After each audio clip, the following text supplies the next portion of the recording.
பன்னாட்டு நிறுவனம் ஒன்றின் முன்னாள் மூத்த மேலாளர் 3 ஆண்டுகளுக்கு முன் இந்தோனேசிய நிறுவனம் ஒன்றிற்கு சொந்தமான 2.1 மில்லியன் ரிங்கிட் மதிப்புள்ள திருடப்பட்ட பணத்தை பெற்றுக் கொண்டதாக குற்றம் சாட்டப்பட்டு இன்று மீண்டும் கொலலும்பூர் மஜிஸ்ட்ரேட் நீதிமன்றத்தில் ஆஜர்படுத்தப்பட்டார். 36 வயதான NV விமல் நீதிபதி புனிதா முன்னிலையில் 2 குற்றச்சாட்டுகளும் வாசிக்கப்பட்ட போது குற்றமற்றவர் என மறுத்தார். முதல் குற்றச்சாட்டின்படி குற்றஞ்சாட்டப்பட்டவர் மேபேங்க் வங்கிக் கணக்கில் 7,35,294.11 ரிங்கிட் தொகையை அது திருடப்பட்ட சொத்து என்பதை அறிந்திருந்தும் லஞ்சமாக பெற்றதாக கூறப்படுகிறது. அத்தொகையானது PT ஸ்டிலிண்டோ வஹானா பிரகாசா நிறுவனத்துக்கு சொந்தமானது.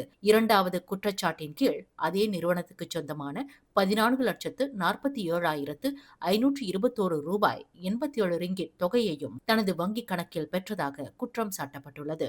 இந்த வழக்கு தொடர்பான விசாரணை தொடர்ந்து நடைபெற்று வருகிறது. மேலும் செய்திகளை தெரிந்து கொள்ள கீழே இருக்கும் பெல் பட்டனை அழுத்துங்கள்.